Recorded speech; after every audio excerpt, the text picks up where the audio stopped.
அபிசித்னு ஒரு அரசன் இருந்தான். அவனோட மனைவி பேர் குணமதி. ரொம்ப நாட்களாக அந்த தம்பதிகளுக்கு பிள்ளை இல்லை. அதனால் பிள்ளை பேரு வேண்டி தவம் இயற்ற முனைந்தாங்க. தங்களுடைய ஆட்சி பொறுப்பை மந்திரிகள் கிட்ட ஒப்படைச்சிட்டு காட்டுக்குள்ளே போயிட்டாங்க. வைசம்பாயனருங்கிற முனிவருடைய ஆசிரமம் அங்கே இருக்கிறத பார்த்துட்டு அவரை தரிசிக்கிறதுக்காக அவங்க 2 பேரும் போனாங்க. தனக்கு முன்னாடி பணிந்து நிற்கிறவங்களை பார்த்து, அரசே, யார் நீ? இங்கு வந்ததன் நோக்கம் என்ன அப்படின்னு கேட்டார் முனிவர். கண்களிலிருந்து அழுகை பொங்க எதுவுமே பேச முடியாதவனா மன்னன் நின்னான். முனிவரோ தன்னுடைய ஞான திருஷ்டி மூலமாக அரசனுடைய குறையை தெரிஞ்சுக்கிட்டாரு. அரசே, விரைவில் உனக்கு மகப்பேறு கிட்டட்டும் அப்படின்னு ஆசிர்வதித்தார் முனிவர். இதனால் மன்னன் ரொம்பவும் மகிழ்ந்து போனான். குருதேவா, அடியனுக்கு அந்த குறை நீங்க நான் கடைபிடிக்க வேண்டிய மார்க்கத்தை தாங்கள் தான் உபதேசிக்க வேண்டும்னு மன்னன் பிரார்த்தித்தான். முனிவர் அவனுக்கு பஞ்சாட்சர மந்திரத்தை உபதேசித்தார். வேந்தே, சமுத்திர நதி சங்கமத்திற்கு மேற்கில் ஒரு வனம் இருக்கிறது. அங்கே செல். 4 மாதங்கள் தங்கியிருந்து பரமேஸ்வரனை நோக்கி இந்த மந்திரத்தை பிரார்த்தனை செய்து ஹோமங்களை நிறைவேற்றி உன் நாட்டிற்கு திரும்பு. உனக்கு புத்திரன் ஒருவன் பிறப்பான் அப்படின்னு அருளினார். அபிசித் தன்னுடைய மனைவி குணமதியை அழைச்சிக்கிட்டு முனிவர் குறிப்பிட்ட அந்த வனத்துக்கு போய் சேர்ந்தான். அபிசித் ராஜனோட மனைவி குணமதி பௌர்ணமி அன்னைக்கு கடலில் நீராடிட்டு வரப்ப அவளுக்கு தாகம் ஏற்பட்டுச்சு. அதனால் தடாகத்தில் இறங்கி நீர் பருகுனான். அபிசித் ராஜன் 4 மாதங்கள் பஞ்சாட்சர மந்திரத்தை உச்சரித்து முடிவில் ஹோமத்தை நிறைவேற்றி விட்டு தன்னுடைய நாட்டுக்கு போய் சேர்ந்தான். குணமதி கர்ப்பம் அடைஞ்சா. 10வது மாதத்தில் அழகான ஆண்மகனையும் பெத்தெடுத்தான். அந்த புத்திரனுக்கு கணன்னு பெயர் வச்சாங்க. கணன் மிகப்பெரிய பராக்கிரமசாலியாக வளர்ந்தான். ஒரு நாள் கிழக்கில் உதயமாகி கொண்டிருந்த சந்திரனை நோக்கி பாய்ந்து போய் அவன் 2 கைகளையும் கெட்டியாக பிடிச்சுக்கிட்டான். சந்திரன் அவனை கெஞ்சி கூத்தாடி தன்னை விட்டு விடுமாறு வேண்டுனான். அதுக்கப்புறமா தான் அவனை விட்டு விலகி போனான் கணன். இன்னொரு நாள் மதம் கொண்ட யானை ஒன்று மக்களையெல்லாம் துவம்சம் செஞ்சபடி ஓடி வந்துட்டு இருந்துச்சு. கணன் அந்த யானையுடைய 2 பக்க கன்னங்களிலும் குத்துவிட்டு அதோட மத்தகத்தை 2ஆ பிளந்து தூக்கி எறிஞ்சான். அத்தகைய வலிமை பெற்றவனா விளங்குனா கணன். அப்படிப்பட்ட வலிமை பெற்றவன் ஒரு நாள் தன்னுடைய தந்தை கிட்ட விடை பெற்று கானகத்துக்கு போய் தவத்தில் ஈடுபட்டான். பஞ்சாட்சர மந்திரத்தை உச்சரித்து மகேஸ்வரரை துதித்து 1000 ஆண்டுகள் தவத்தில் ஈடுபட்டிருந்தான். அடுத்ததா ஒற்றை காலில் நின்றுக்கிட்டு நீரை மட்டுமே அருந்திக்கிட்டு 30 ஆண்டு காலமும், சரிவை மட்டும் உட்கொண்டு 10 ஆண்டுகளும், எந்த விதமான ஆகாரங்களையும் எடுத்து கொள்ளாமலே 10 ஆண்டு காலமும் கடுமையான தவத்தை ஏற்றினான். அவன்கிட்டிருந்து தோன்றிய யோகாக்னி தேவலோகம் வரைக்கும் போய் தகிச்சுது. அதோடைய வெம்மை தாங்க முடியாமல் தேவாதி தேவர்கள் எல்லாரும் கைலாயத்துக்கு ஓடி போய் மகேஸ்வரரை பணிஞ்சாங்க. தேவர்களுக்கு அபயம் அளித்த பரமேஸ்வரன் பார்வதி சமேதரா ரிஷப வாகனத்தில் கணனுக்கு காட்சி தந்தார். கணனும் பரவசப்பட்டு போய், ஈஸ்வரா, தங்களுடைய காட்சி கிட்டியதால் மனம் மகிழ்ந்த. தங்களையே பக்தியோடு நான் காலமெல்லாம் நினைத்திருக்குமாறு தாங்கள் அருளணும் அப்படின்னு கேட்டுக்கிட்டான். ஈஸ்வரனும் அவனுடைய தவத்தை மெச்சி 3 உலகங்களையும் அவன் வென்று சிறக்கும்படியும் பிரம்மன், இந்திரன் முதலான தேவாதி தேவர்களாலும் அழிவு ஏற்படாதவாறு நீண்ட ஆயுளையும் தந்தருளினார். நாடு திரும்பிய கணன் ஆட்சி பொறுப்பை ஏற்றான். சிவபெருமான் தந்த வரத்தினால 3 லோகங்களையும் வென்று தன்னுடைய ஆதிக்கத்துக்கு கீழே கொண்டு வர விருப்பப்பட்டான். தன்னுடைய மந்திரி பிரதானிகளையும் தன்னுடைய மைந்தர்களாகிய சூலபாணி மற்றும் சுலபன் போன்றோரையும் அழைச்சிக்கிட்டு 3 உலகத்தையும் வென்று வர கிளம்புனான். முதல்ல பூலோகம் முழுவதையும் வென்று தன்னுடைய ஆளுமைக்கு கீழே கொண்டு வந்தான். அடுத்ததா தேவலோகத்துக்கு போனான். அங்கே தேவேந்திரனுடைய உச்சைஸ்ரவம் அப்படிங்கிற குதிரையை கைப்பற்றி அது மேலே ஏறி அமர்ந்தான். அதனால் கோபமடைஞ்ச இந்திரன் போர் தொடுத்தான். போர் ரொம்பவும் பயங்கரமாக நடைபெற்றுச்சு. இந்திரன் ஐராவதத்தில் அமர்ந்து போர் புரிந்தான். குலிசம்ங்கிற ஆயுதத்தால் கணன் மீது தாக்குதல் நடத்தினான். மூர்ச்சையற்று கீழே விழுந்தா கணன்.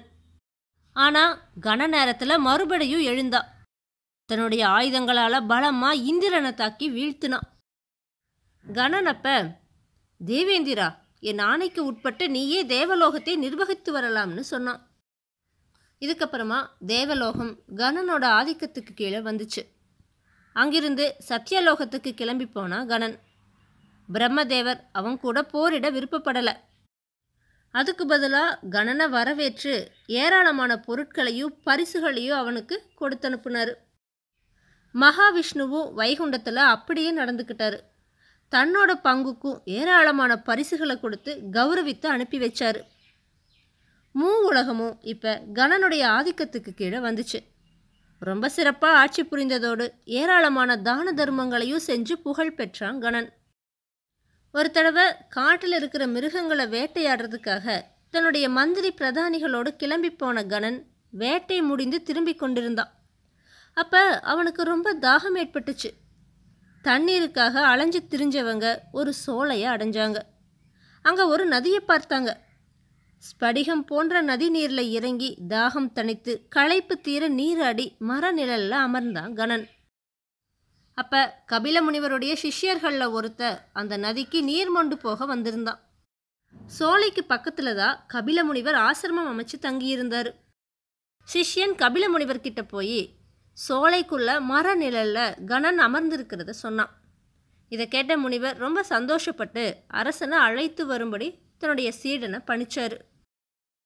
சீடன் ஓடி போய் கணனை வணங்கி முனிவருடைய அழைப்பை பற்றி சொன்னான். கணன் மனமகிழ்ந்து கிளம்பி போய் முனிவரை கண்டு வணங்கி நின்னான். கபில முனிவர் அவனை வரவேற்று உபசரிச்சார்.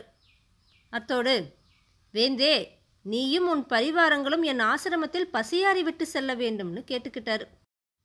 அரசனும் ஒப்புக்கொண்டா.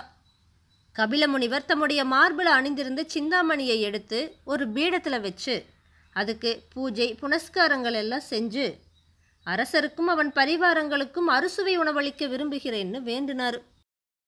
மறுகணமே அரசனுக்கும் அவனுடைய பரிவாரங்களுக்கும் வேண்டிய எல்லா சௌகரியங்களும் கிடைச்சிது. ரொம்ப சிறந்த உணவுகளும் பரிமாறப்பட்டுச்சு. அப்படிப்பட்ட ருசியான உணவை அது நாள் வரையில் அரசன் உண்டது கூட இல்லை. அப்படிப்பட்ட அதிசய சக்தி வாய்ந்த சிந்தாமணியை தான் அடையணும்னு விருப்பப்பட்டான் கணன்.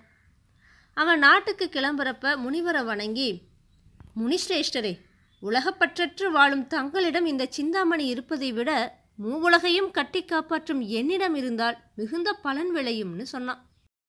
முனிவர் அதுக்கு, அரசே, இந்த சிந்தாமணியை நான் உயிரினும் பெரிதாக மதிக்கிறேன். உனக்கு வேறு என்ன வேண்டுமானாலும் கேள், தருகிறேன். இதை மட்டும் கேட்காதேன்னு சொன்னார். ஆனால் கணன் அதை ஏற்றுக்கலை. முனிவர்கிட்ட இருந்து சிந்தாமணியை பலாத்காரமாக கைப்பற்றி எடுத்துட்டு போனான். கபில முனிவர் சினமடைஞ்சு அவனுக்கு சாபம் கொடுத்தாரு. நான் வணங்கும் இறைவன் உன் அழிவுக்கு அடிகோளுவார் அப்படின்னு சொன்னார். இதுக்கப்புறம் கபில முனிவர் தவத்தில் ஈடுபட்டார். மகாவிஷ்ணுவுடைய மாயையான சாருஹாசினி அவருக்கு அக்னி ஜுவாலையா காட்சி கொடுத்தா. முனிவரே, கணன் பிரம்மாதி தேவர்களாலும் அழிவில்லை என்ற அருளை பெற்றிருக்கிறான். விநாயக பெருமானுடைய அருளால் மட்டுமே அவனுக்கு முடிவை தர முடியும்னு சொன்னான். அது மட்டும் இல்லாமல் சாருஹாசினி முனிவருக்கு விநாயக பெருமானுடைய திருமந்திரத்தை உபதேசித்து, இம்மந்திரத்தை 18 லட்சம் முறை ஜபித்து ஹோமம் செய்வாயாக. ஹோமகுண்டத்திலிருந்து விநாயக பெருமான் எழுந்தருள்வார் அப்படின்னு சொல்லி மறைஞ்சா. கபிலரும் விநாயக பெருமானை நோக்கி அப்படியே தவமையற்றினார். சித்தி புத்தி சமேதரா சிம்ம வாகனத்தில் விநாயக பெருமான் அவருக்கு காட்சி கொடுத்தாரு. கணநாதரே, கணன் என்னிடமிருந்த சிந்தாமணியை பலாத்காரமாக பறித்து சென்று விட்டான். பிரம்மாதி தேவர்களாலும் அழிக்க முடியாத அருளை பெற்றவன் இவன் அப்படின்னு கபில முனிவர் விநாயக பெருமான் கிட்ட சொன்னார். விநாயக பெருமான் கபில முனிவர்கிட்ட, கபில முனிவரே, உமது சிந்தாமணியை உமக்கே பெற்றுத் தருகிறேன் அப்படின்னு உறுதியளிச்சுட்டு அங்கிருந்து மறைஞ்சிட்டார். அன்னைக்கு ராத்திரி ரொம்ப பயங்கரமான கனவை ஒன்றை கண்டு திடுக்கிட்டு எழுந்தா கணன். அவனுடைய மனசு பேதலிச்சு போச்சு. அவன் தன்னோட தாய் தந்தையரை அழைத்து வர செஞ்சா. மைந்தா, உனக்கு என்ன ஆயிற்று அப்படின்னு அவனுடைய பெற்றோர்கள் அவனை பார்த்து கேட்டாங்க. தந்தையே, என் அழிவு காலம் நெருங்கிவிட்டதாக தெரிகிறது. கபில முனிவர் மிகப்பெரிய சேனையோடு என்னோடு யுத்தத்திற்கு வருவதாக கனவு கண்டேன். அவரோடு 4 கரங்கள் கொண்ட மாவீரர் ஒருவர் வருகிறார். அவரது பாணங்களுக்கு முன் என்னுடைய சேனைகள் நிர்மூலமாக போகின்றன. பின்னர் அந்த மாவீரர் தன் கரத்தில் உள்ள மழுவாயுதத்தை ஏவ அது என் சிரசை அறுத்து செல்லுகின்றது. இந்த கனவின் அர்த்தம் என்ன அப்படின்னு புலம்புனா கணன். பலரும் பலவிதமா ஆலோசனை சொன்னாங்க. அப்ப விதந்து அப்படிங்கிற அமைச்சன், அரசே, உங்கள் பராக்கிரமத்திற்கு நிகரானவர் எந்த உலகத்திலுமே கிடையாது. பிரம்மாதி தேவர்களாலும் அழிக்க முடியாத வரத்தை பெற்ற தாங்கள் ஒரு கனவை நினைத்து வருந்தலாமா? கபிலரை பற்றியே தாங்கள் நினைத்து கொண்டிருப்பதால் இந்த கனவு உங்களுக்கு தோன்றியுள்ளது. அந்த கபிலரையே நீங்கள் அழித்து விட்டால் பின்னர் பயம் கொள்ள தேவையில்லையே அப்படின்னு சொன்னான். அமைச்சரோட அந்த வார்த்தை கணனோட மனசுக்கு சரின்னு பட்டுச்சு. கபிலரை கொன்றுவிட யுத்தத்துக்கு தயாராகும்படி தன்னுடைய சேவகர்களை பணிச்சான். அப்ப அவனுடைய தந்தை அபிசித், மகனே, இந்த முடிவு தவறானது. நீ ஏற்கனவே கபில முனிவரிடமிருந்து சிந்தாமணியை அபகரித்து அவருடைய சாபத்திற்கு ஆளாகிவிட்டாய். மீண்டும் அவருக்கு துன்பம் விளைவிக்க துணிந்தாய். சிந்தாமணியை அவரிடமே திருப்பி கொடுத்து விடுவதுதான் உத்தமமான செயலாகும்னு சொன்னாரு. ஆனா அந்த அறிவுரைகளை எல்லாம் கணன் ஏற்றுக்கவே இல்லை. யுத்தத்துக்கு தயாரானான். கணன் படைகளோடு போய் சேர்ந்தப்ப கபில முனிவர் விநாயகப் பெருமானை அர்ச்சித்து ஆராதித்துட்டு இருந்தாரு. கணன் வந்திருப்பதை அறிந்த அவரு, கணநாதரே, கணன் யுத்தத்திற்கு வந்து விட்டான். தங்கள் கருணை எனக்கு வேண்டும்னு கேட்டுக்கிட்டாரு. விநாயகப் பெருமான் அவர்கிட்ட, கபில முனிவரே, கவலை வேண்டாம், நான் பார்த்து கொள்கிறேன்னு வாக்கு கொடுத்தாரு. பக்கத்தில் இருந்த சித்தி தேவியார், சுவாமி, நான் இருக்கும்போது தாங்கள் போர்க்களம் காணவும் வேண்டுமா? உத்தரவு கொடுங்கள், அவனை நான் அழித்து விடுகிறேன்னு வேண்டுனாங்க. விநாயகப் பெருமானும் அவங்களுடைய விருப்பத்துக்கு ஆட்பட்டு அவங்களுடைய உள்ளங்கையில் அடைக்கலமானாரு. போர்க்களம் கிளம்புனாங்க சித்தி தேவியார். தன்னை எதிர்க்கிறதுக்காக ஒரு பெண் கிளம்பி வந்திருக்கிறத பார்த்த கணன் நகைத்தான். அவனுடைய மகன்கள் 2 பேரும், தந்தையே, உத்தரவு தாருங்கள், அந்த பெண்ணை நொடியில் வீழ்த்தி விடுகிறோம்னு சொன்னாங்க. சூலபாணியும் சுலபனும் தந்தையுடைய அனுமதியை பெற்று யுத்தத்தை தொடங்கினாங்க. சித்தி தேவியார் தன்னுடைய உள்ளங்கையிலிருந்து லட்சக்கணக்கான வீரர்களை தோற்றுவித்தாங்க. அதை பார்த்து கணனோட குமாரர்கள் திகைச்சாங்க. இருந்தாலும் கடுமையா போர்ல ஈடுபட்டாங்க. போரானது தொடர்ந்துட்டு இருந்துச்சு. அப்ப சித்தி தேவியாருடைய வீரர்கள் சற்றே தளர்ச்சி அடைஞ்சது மாதிரி தெரிஞ்சது. அப்ப தேவியார் ரொம்ப உக்ரமாகி லக்கனை தோற்றுவிச்சாங்க. அவன் தன்னோட கரங்கள்ல லட்சக்கணக்கான ஆயுதங்களை ஏந்தி எதிரி படைகளை எல்லாம் துவம்சம் செஞ்சான். கன நேரத்துல எதிரி படையினர் முற்றிலுமா அழிஞ்சு போனாங்க. லக்னன் கணனுடைய புதல்வர்களான சூலபாணி மற்றும் சுலபன் 2 பேரையும் பிடிச்சு வந்து விநாயகப் பெருமானுக்கு முன்னாடி கொண்டு போய் நிறுத்தினான்.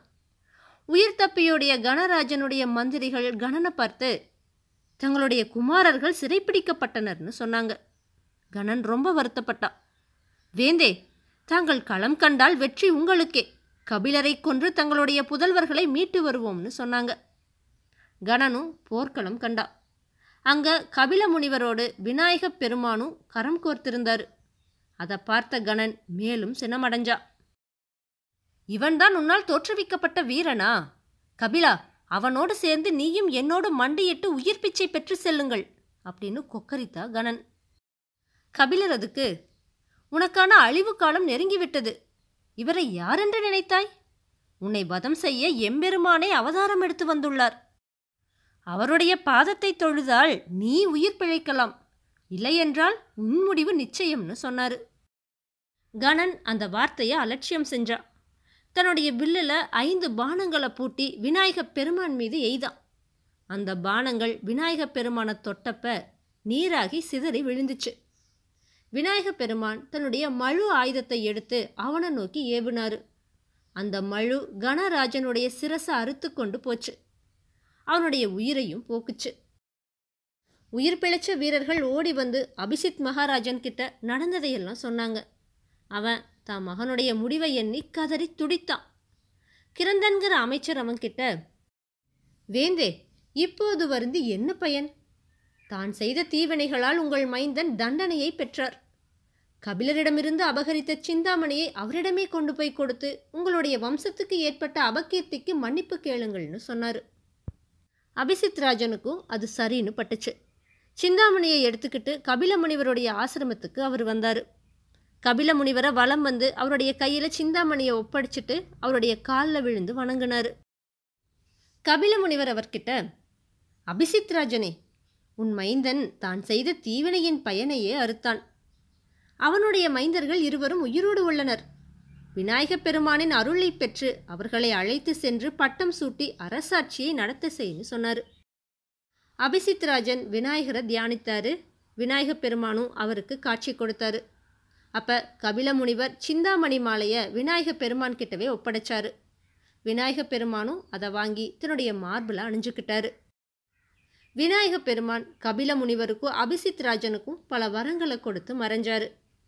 அங்கு எழுந்தருளிய விநாயகர் கபில விநாயகர்னு அழைக்கப்பட்டார்.